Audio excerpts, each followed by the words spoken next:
folks, week 7 is in the books. I'm D.C. Reeves, sports writer at the News Journal. We're here with Jason Blakeney, assistant sports editor, and we're going to wrap up all 10 games for our area teams tonight. We had some non-district matchups. We had a couple of district matchups that were pretty solid, and we'll start with my game. I was at PHS. They won't beat Panama City Arnold 30-6, and it does a couple things. One, PHS really takes control of District 1-3A with the win. But the impressive thing was they were actually really started off sluggish. They weren't able to move the ball.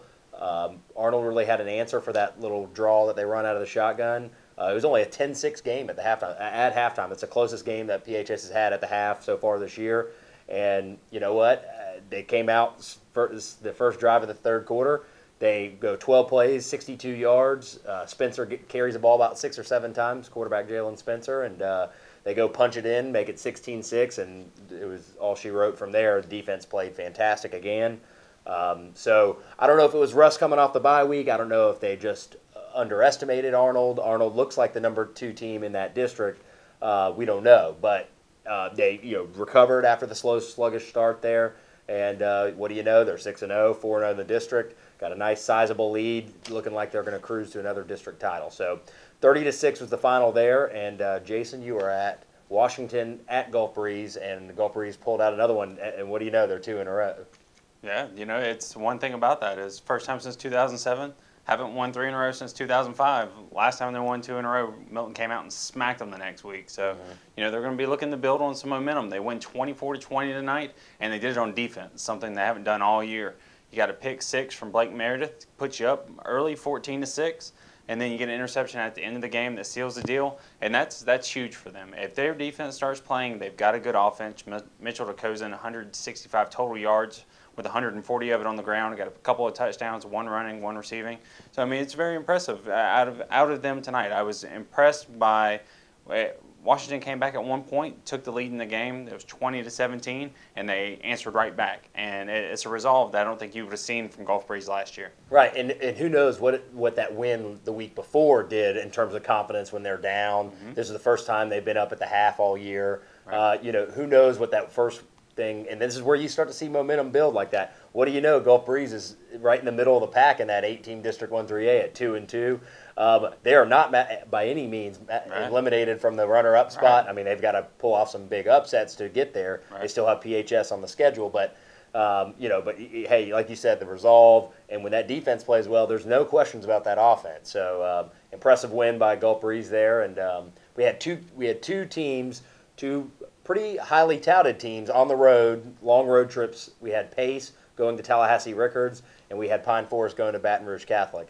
In the case of Pace, they're the number 6 team in Class 4A, and hey, they struggle a little bit on the road. Maybe it's a little bit of a look ahead for that Pace Pine Forest matchup that we're looking ahead to. Absolutely. They won 20-12 at Tallahassee Rickards, and Rickards was a 2-2 team. They had struggled to put points on the board, but hey, they found a way to contain Pace and held Richard Carrion under 100 yards, and it was actually it was a 13-12 game midway through the fourth quarter. Yeah, maybe that's a tape that Pine Forest wants to watch this week, because holding Richard Carrion under 100 yards, that is a magnificent feat in itself, and maybe stopping Carrion is what it takes to stop this Pace offense. Right, and as you said, Carrion had 1,062 yards after 6 games coming in, so he was well over 100-yard pace. To hold him under 100 is impressive.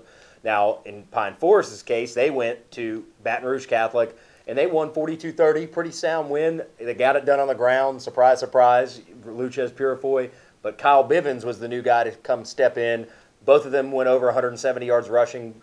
Bivens had 2 touchdowns, Purifoy 3 touchdowns. And, hey, this is how Pine Forest wins games. Right. When they put up 42 points, you can sort of see this coming. Right, and this is what we expected out of them all year long. It seems like they're coming together at the right time.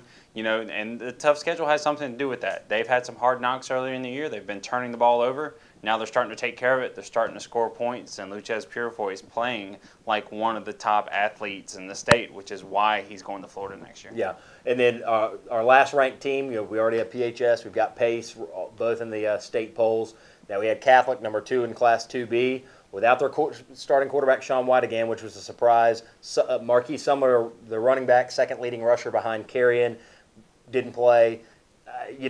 Hey, they go and beat Escambia 27-13, pretty impressive with a freshman quarterback back there. And obviously they're playing it safe. This is not a district game for Catholic. This is not a game that they need to win.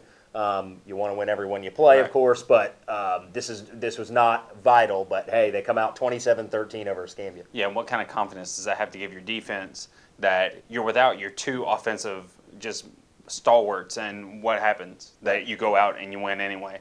And you won it on defense, and that's huge for that team. That's going to be a great confidence builder, and that's something that they need going toward a Bowls game where they got beat 55-0 last year. That defense needs to go in more confidence. And something to be said for the fact that you now have backups who have getting some significant, some meaningful time for anything that happened. We talk about Catholic's depth all the time, that if they're one injury away from really being in a serious situation, hey, you get these guys reps, that can only be good. So anyway, we'll wrap up the rest of the games for you. We had our game of the week in the paper. We had Northview going to Freeport.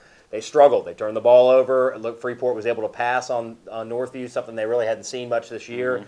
And Freeport comes out of there 27-13 win. Freeport is now in control of District 1A. We also had Brother Martin from New Orleans beat Tate 42-30. Another one of our, I guess, the three games we had where we had teams coming from about 3 hours away. So Tate competed, but Brother Martin, hey, they're 6-1. They play in a tough district, tough classification in Louisiana. I think they're 5A. So to hang tough with them, still come out of the losing end, but pretty decent effort. Also, we had Milton losing to Crestview 27-21, 4 losses in a row for Milton. Who'd have thought, after their 2-0 start, they've been impressive. Who'd have thought that we would be looking at them at 2-4? Yeah, and it's tough. Milton's trying to run the ball. They're trying to run Bobby John's offense.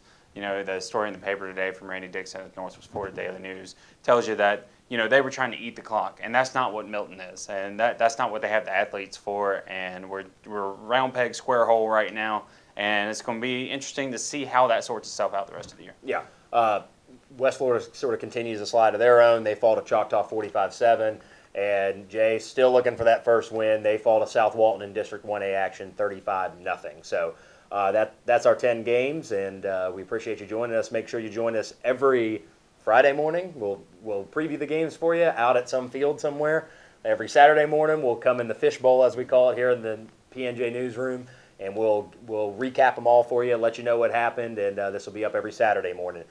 Also, check my stats players of the week. That will also be up every Saturday morning, and we'll give you 3 players who get themselves a T-shirt. So, all right. Anyway, thanks so much for joining us, and we'll catch you next week.